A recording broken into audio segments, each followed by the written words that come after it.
Ngizogcina ngalento ekuqalwa ngayo. Ngoba kunalento lena umoya ingcwele asethe angibane ngisho. Jesus. Ngoba umuntu osebenza ngemundi. Make wabamba imundi uyakubamba nawe ungabusaphuma kuyona. Ingakho uma ingekho imundi umoya ingcwele uyajokola dube. Akafani noKristu Jesu. Kristu Jesu lithi iBhayibheli uthi ngimile eminyango ngiyanqonqotha. Moya ingcwele akangqonqothi. Moya ingcwele ulandwa yimundi. Jesus. Ulandwa yimundi. Mayingekho akekho. Ayibonge Inkosi. Kodwa mayikhona imundi uba khona beminingi. Hallelujah. Manje ke nama ngisafuna ukumdabukisa lo moya ingcwele sengifuna nje ukuthi ngenze njengoba esha. Jesus. Bazalwana besigijimele ezweni. Hallelujah. Kuyivaccine. Jesus. Kuyivaccine. Oh hallelujah. Bayazi ababephila ngesikhathi seCovid. Kwakuthiwa sigijime siyothola ivaccine. Ngizoletha ke ebandleni ivaccine. Jesus. Lento esiza umuntu engakaguli. Ayifani nemedication. Ivaccine ayifani nemedication. Imedication ilento oyidla ngoba usukhwele ukufa. Kepha lento engizokhuluma ngayo ivaccine. Jesus. Ayibonge Inkosi. Ivikela ukufa kungakangeni. Ukuze makufika ukufa kungakungeni. Ngiyanibingelela abazalwane egameni likaKristu Jesu ngithi ukuthula makubekini. Awande. Ningamshayi nithi angibingelelanga. Naliswe bazalwane ngicela nje ukuthi sehlephule ngizobe sengigcina nje ngasekugcineni bazalwane sengibonga my Elijah. Eliya wami lo. Ayi Eliya wami lo. Ngiyesithi masikhuluma nomama sithi ngathi uNkulunkulu ungasithanda usihlephulele nje emoyeni wakhe u10%. Oh hallelujah. Wadona yikho. Jesus. Siyobonga kakhulu emazulwini. Kodwa ngifuni bazalwane uqala lapha. Ngicela siqale la. Sigijimeni incwadi kaLuka bazalwane chapter 15. Ngizoba mfishane bazalwane ngendlela emangalisayo. Ngixolele mawukuthi ke isemoni yala ekhaya iyadonsa nje kube ama-hour. Namhlanje ke bazalwane nizodla nje i-breakfast i-snack. Ayibonge Inkosi. Kodwa angifuni bazalwane ukuphuma ngalomnyango ngingayithula yonke into umoya ingcwele ayibeke enhlizweni yami. Jesus. Ubaba esangicela ngiseThekwini wathi babushabalala ngicela ube nezwi ungaphindele emuva ungasiphanga izwi ngathi awuNkosi yami MC ngoba kungena nomfundisi nje ngizokwenza njani. Mase ngiyahlola ke umoya wasengibekela le ndaba bazalwane. Into engiyithandayo ukuthi umoya akakhulumi bazalwane into engekho. Yeah, amen. Ngizokhuluma kubantu i-message relevant. Jesus. Ngoba mina nginazi umoya ingcwele obeke kumina le ndaba uyanazi. Hallelujah. Ayibonge Inkosi. Ingakho ngitheni ifunde iBhayibheli yalokho ihleli lento umoya ingcwele ayiphasisayo ukuba ngiyikhulume phakathi kwenu. Nempela usemhlabeni ukuvela ezulwini uya kuhlanza konke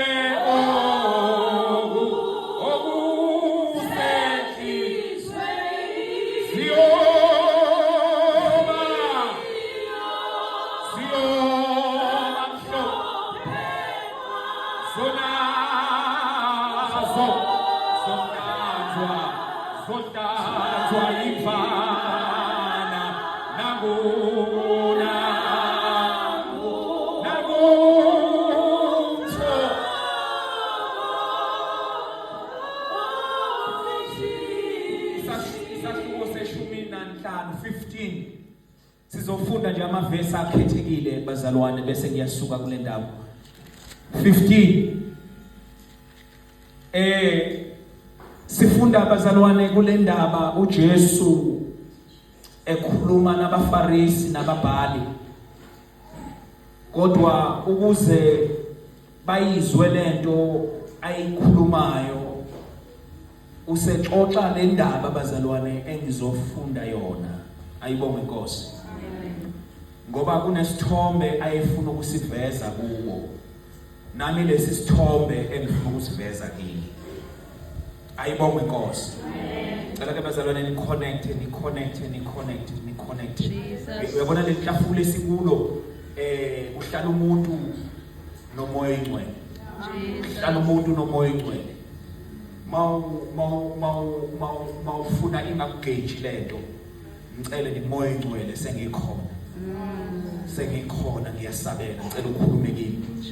Ngoba intshumayelo president intshumayelo ngafunda umfundisi wami uChiliza lokhuluma ngayo wangifundisa ukuthi makushunyayelwa kunentshumayelo ezoqala kuwe ngenxa yentshumayelo. Jesus. Uyabona uma intshumayelo ingalethi intshumayelo yakho isukugejile leyo ntshumayelo. Ngoba yabona njengoba silana siseyimweni ezingafani. Hallelujah. Kodwa izwi ekuzolikhuluma linye lizojika kuloya libe intshumayelo yakhe. Nalona libe intshumayelo kuye, nalona libe intshumayelo ngokwesimo kuso. Ngiyathandaza abazalwane ukuthi le ntshumayelo ilethi intshumayelo kuwe. Kunale ntshumayelo special ezoprigarishwa ile ntshumayelo yakho. Ayibonge Nkosi. Ungathi ungalalela le yami bese ulalela le umoya ingcwele azoyivusa phakathi kuwe. Sigijime abazalwane. uJesu uyakhuluma lana kuverse 11. Ake simfunde bazalwane, ukhona ungamfundele uma worshipers MC ungamfundela dadewethu.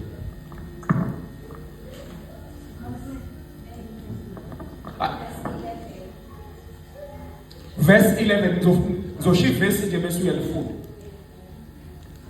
Verse 11. Wayesethi umuntu othile wayenamadodana amabili. 12. Encane yawo yayisithi kuyise, "Baba, nginike isabelo sefa esiqondene nami." Wamuhlukanisela impahla. 13. Kwathi emva kwezinsuku ezingeziningi indodana encane yayisubatha konke yamuka yaya ezweni elikude yachitha khona imfuyo yayo ihamba ngokonakala. 17. Kuthe sekusile kuyo yathi, "Bangaki abaqashwa bakababa abanokudla okuningi kanti mina ngifa indlala lapha." 18. Ngiyakusuka ngiye kubaba ngithi, "Baba, ngonile kulo izulu naphambi kwakho." 20. Yayisisuka yafika kuyise, kepha kuthe isekude uyise wayibona, waba nesihe, wagijima wayisingatha entanyeni wayanga. 22. Kepha uyise wathi ezincekwini zakhe, "Sheshani nikhiphe ingubo enhle kunazo zonke, niyembathise, nifake indandatho esandleni sayo nezicathulo ezinyaweni." Elokugcina 23. Nilethe ithole elikhuluphalisiweyo, nilihlabe, sidle sijabule. Baba busisa izwi lakho manje naphakade. Amen. Amen. Hayi bazalwane, nansi indaba iphakathi wamadodana noyise.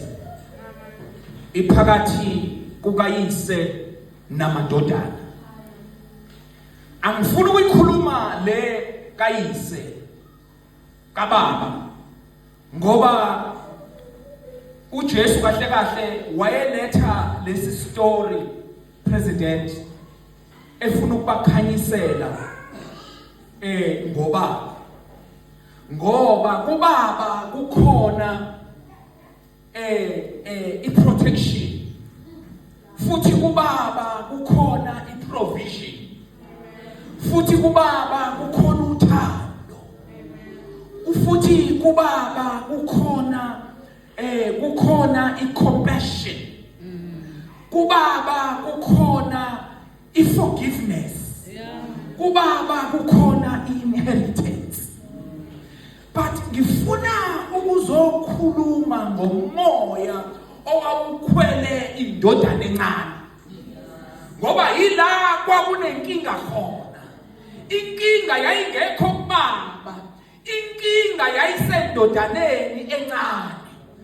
Ngilana ngizokhuza bazalwane umoya okhona ebandleni, umoya we-disobedience.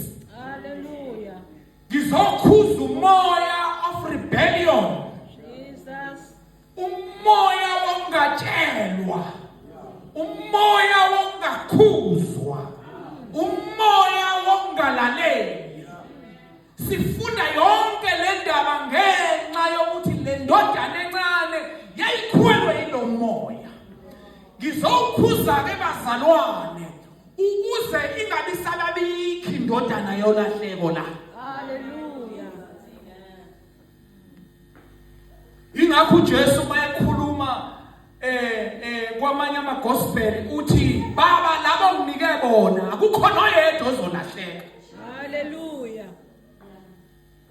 Ngizokhuluma ke bazalwane ukuze kuleli bandla kanti bikhona oyedwa ozolahleka ngenxa yalo moya. Usuliqedile ibandla. Kwi-worship team kugcwele lo moya. Jesus. Kubantu abasha kugcwele lo moya. Komama nogogo kugcwele lo moya. Kubashumayeli kugcwele lo moya. Nakubefundisa uqobo kugcwele lo moya. Umoya okhwelwe yilo mfana omncane. Jesus. Ake suba. Ubaba nendodana. Ubaba is the source. Ayibonge Nkosi. Ngoba ibingeke asivumelane bazalwane. Ibingeke ivele indodana engekho ubani? Ubaba. Ubaba is the source.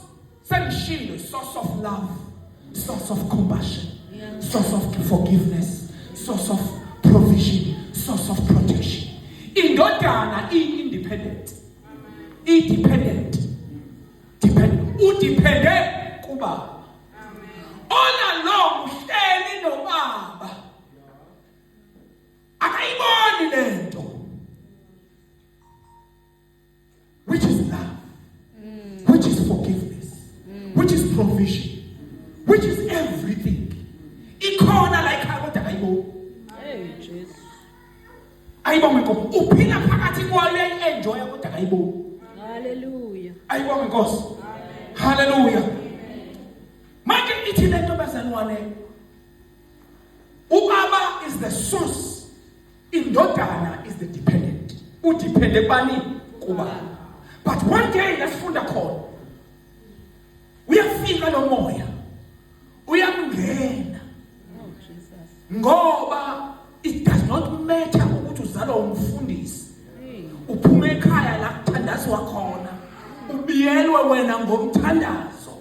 Kodwa lo moya uyabangena nabanje ngawe. Oh, Jesus. Lo mfana ungenwa yilo moya kungafanele. Uyababa uthi baba ngini isabelo sa. Nakho konke ngoku.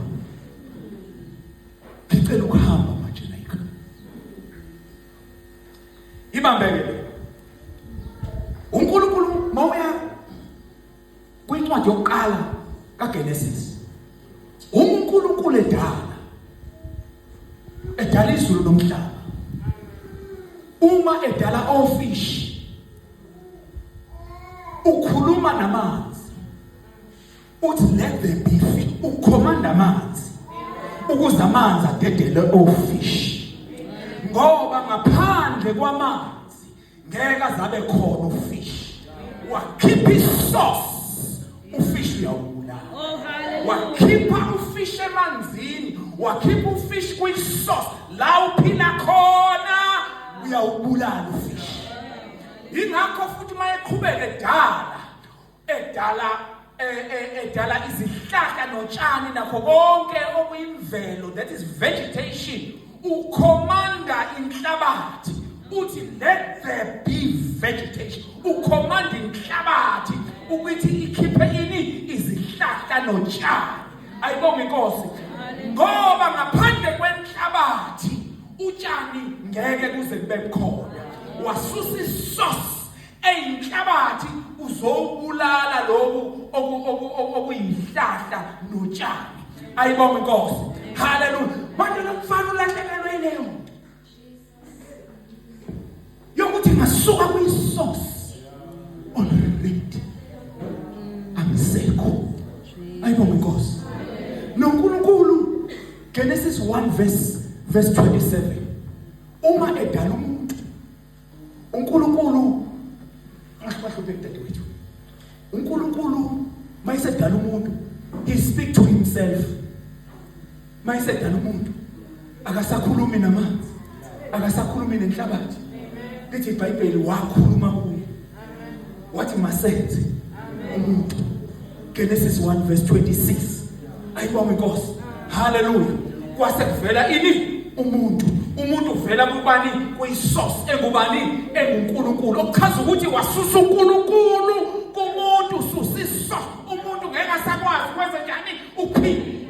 Hallelujah. Uyibambile lento. Uyibambile lento. So bazalwane lo mfana wenza inhlekelele yento engakazi sizibona. Into engakazi sizibona. Uphila kahle la ekhaya. Kulama verse esifunde kuona ngasekugcineni asivezela impilo ade iphila engakajobulwa hamba. Ukuthi wayegqoka ingubo ezimhlophe. Esandleni sakhe kunendandatho. Efaka ini icathulo. Ayibonge Nkosi. Iyona nto lena eyayimsurroundile. Ilokubuso kwakumsurroundile la ekhaya. Isho ukuthi ke bazalwane lento saphuma kuNkulunkulu. Silahle ini bazalwane isource yokuphila kwethu. Indaba ilahleke senqeda. Indaba yalonsizwe ilahleke kuphi? Engqondweni. Because everything that controls your mind controls your body. Jesus.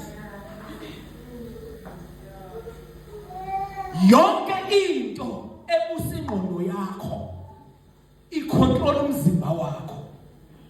Ingakho neBhayibheli lithi whatever the man thinketh so is he. Lento umuntu ayicabangayo uba yiyo. Hallelujah. Noma ingwele uyahluleka ukukhuza umuntu ongqondo yakhe is made up. Once your mind is made up about something, it does not make. Singahlalisa amakholwa lana siwafundele incwadi ezimelene nenkonzo yabaphansi. But once ingqondo yekholwa is made up, ukuthi mina ngiyohlaba, kuthiwe ngiyohlaba, kade ngiyenyangeni inyana yangenza ngigqogqoshe ngagqogqosha imbuzi. Kwakhona into evelayo. So ngisho singavula mapha amavesi ngeke uzuzwe because ingqondo yakho is made up. Hallelujah. Ayikho into eyinkinga njengengqondo yomuntu. Oh Jesus. Yikho into eyinkinga njengengqondo yomuntu omusha. Ayikho into eyinkinga njengengqondo yentombi. Kwala ngisho sesimtshela ukuthi ngabe leli soka lakho liyakushaya nje. Aliyondli nalengane. Hawu bana ngiyamthanda mama. Kodwa ngiyamthanda. Ingqondo is made up. Ngeke uzumshintsha. NoSathana ke bazalwane akahlasela ama-action. Uhlasela ini ingqondo. Ngoba ayikho isitho somzimba as powerful njengengqondo. Ingakho nobhala incwadi Philippians 2 verse 17 uthi mawubekini lowo mqondo. Ayibona inkosi. Awubekini makholwa lowo mqondo owawukhona nakuKristu Jesu. Ayibona inkosi. Ngoba fanele sibe yibandla elinomqondo thile.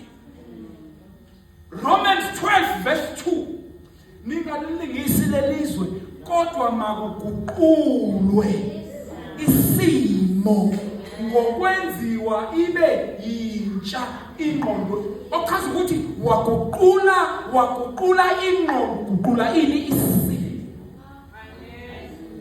Ifundisise kahle. Awumfundela sisi. Sifunde bese. Waguqula ingqondo, uguqula isimo. Asiguquki isimo ingqondo ingaguqukile. Ayibonge inkosi.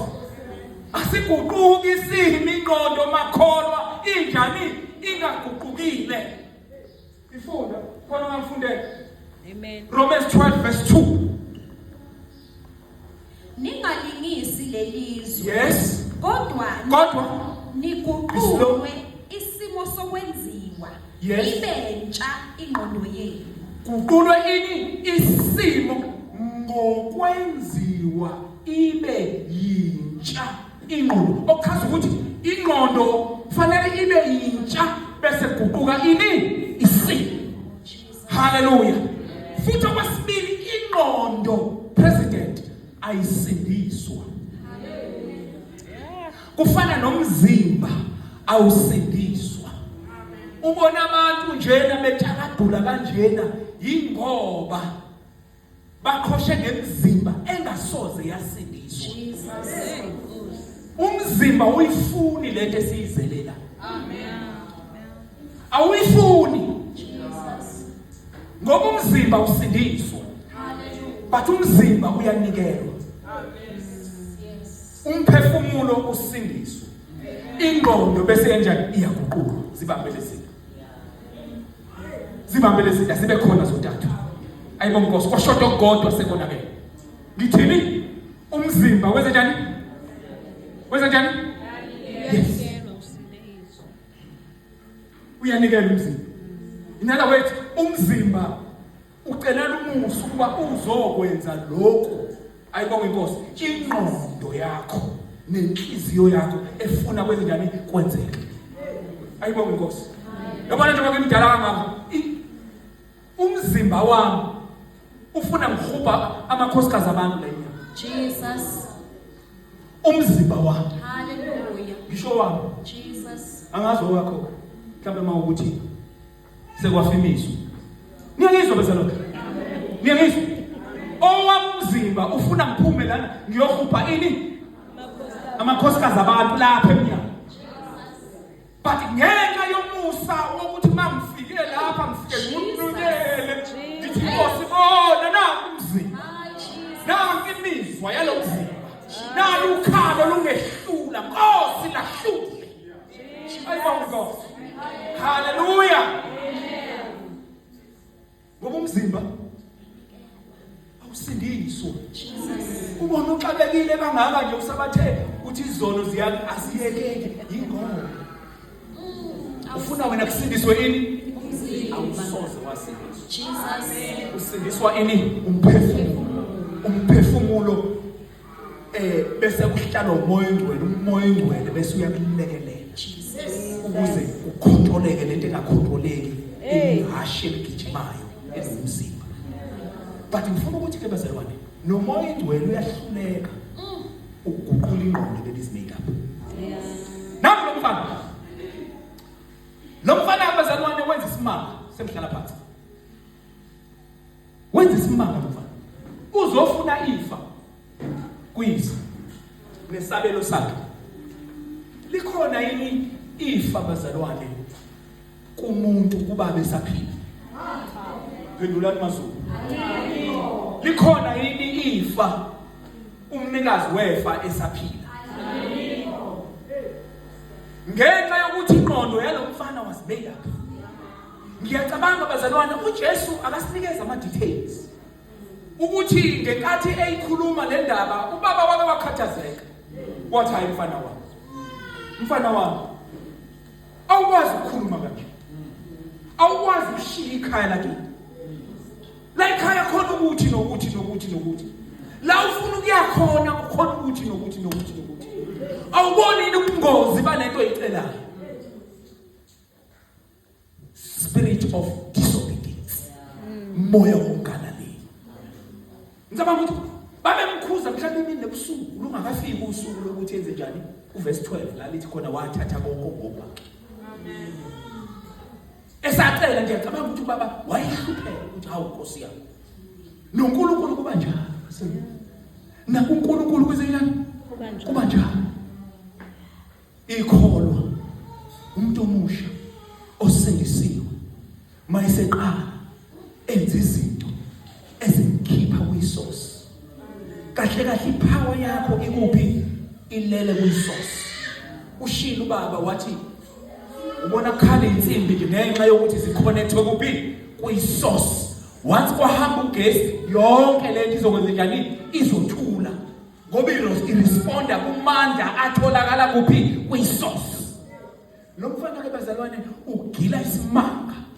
uzofuna ifa awufundi incwadi kaHebrew 9 verse 17 ukuthi lento ayikhulumayo nazo uyikhuluma ngokwezwi lenkosi ayikho Hebrews 9 verse 17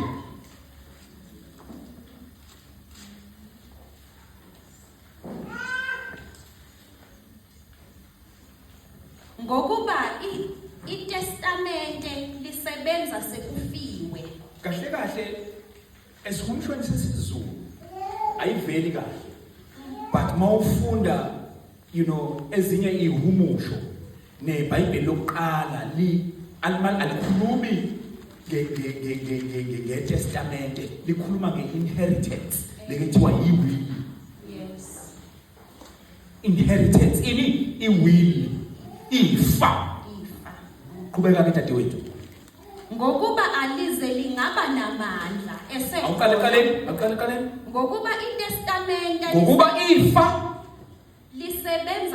lisebenza sekufile ngokuba alize lingaba namandla esekhona owalenzayo ngokuba alibi namandla in other words alibi na authority yokuthi lisebenze uma engakafi lo owalenzayo Jesus ngiyayizwa indaba bazalwane amen uJesu ke la wayekhuluma njalo obhala incwadi yaMahebheru wayikhuluma ngoJesu la ayibonge inkosi but ngifuna ukuboleka le ndawana ke bazalwane ethi akwenzeki ukuthi uvele ifa ayibonge inkosi umnikazi walo engakabi esaphila but lo mfana kuyagijima uyakuyise uyofuna ifa kahle wayezolutha amen wamlutha uyise wazodimanda into ake ngabuza omama lapha ekhaya njoba kukhona ifurniture kukhonani zonke izinto ezikhona lapha ekhaya ikhona into ongathi makufika indodakazi noma indodana ithi mangicela isitofu ngayini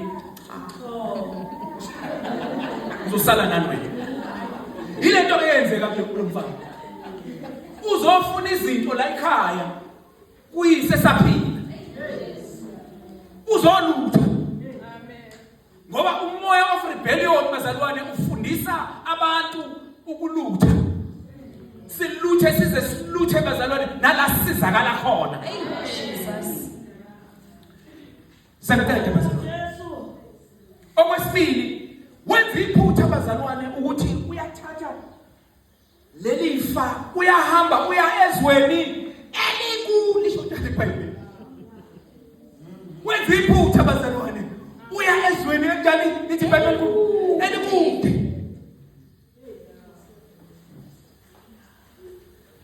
umuntu omusha wenze njalo ke bazalwane mase ngenwe umoya of rebellion uthi ehlala la emadadeni nimuzo kuthi hayi useseGoli bayengeke khona useThekwini kude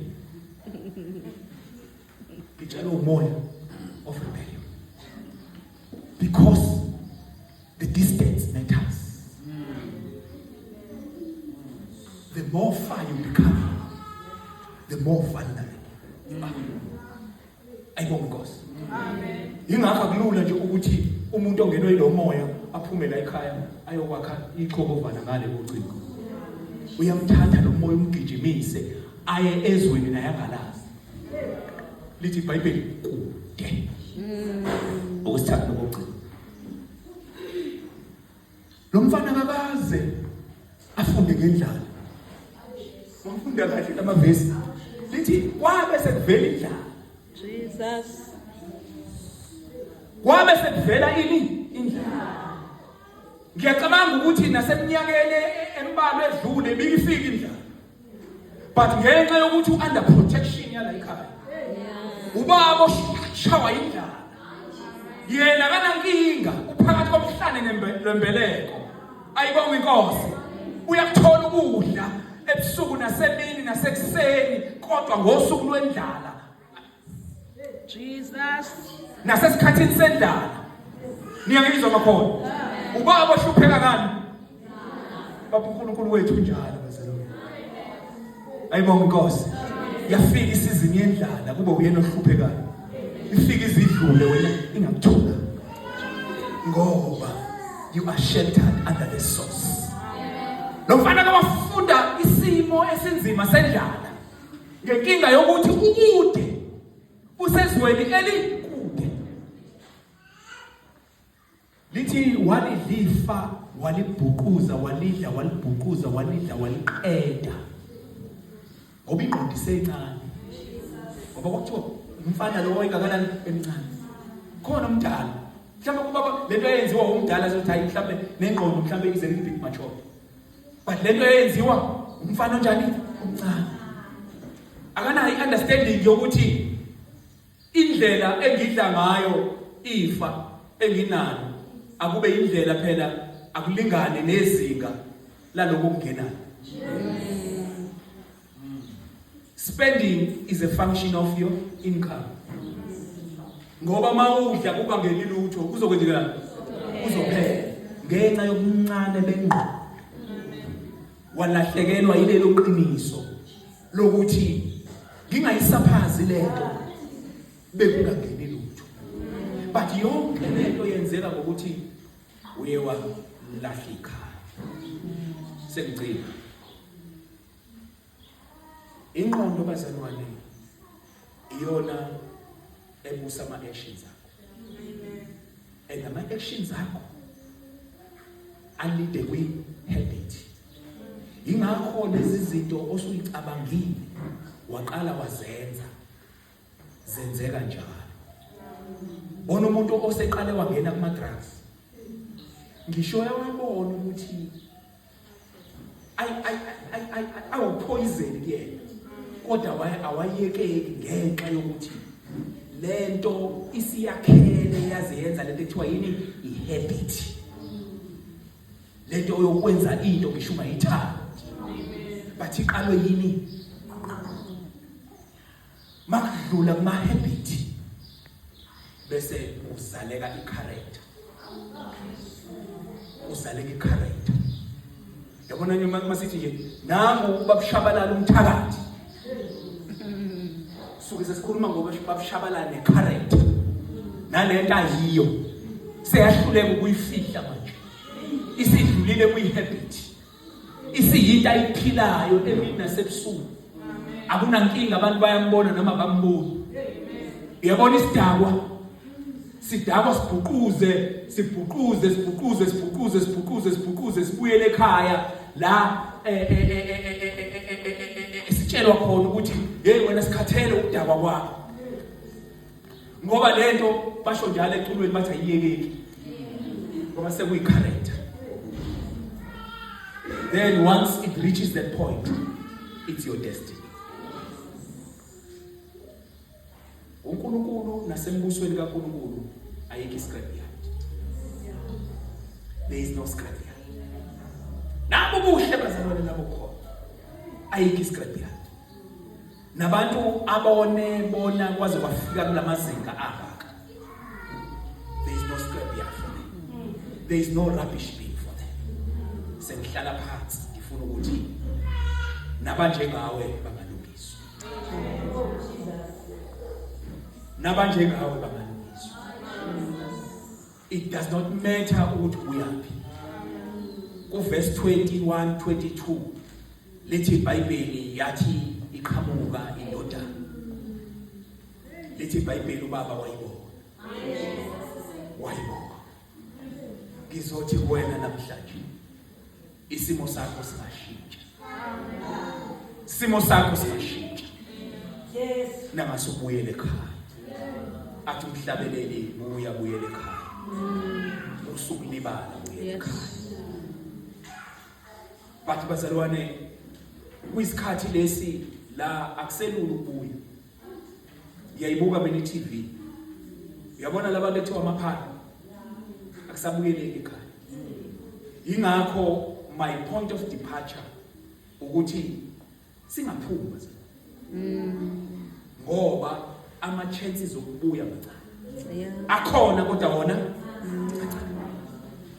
izothi namhlanje emandleni mfundisi singabuya sibuyele ekhaya. Singabuya sibuyele kwisource. uNkulunkulu wethu is the source. Lithi iBhayibheli wonke okuzelwe uNkulunkulu uyanqobizwa. Lokhu kuyinqobe ngobayo. Enqobizwe. Asibuyele kuNkulunkulu siphile uNkulunkulu sise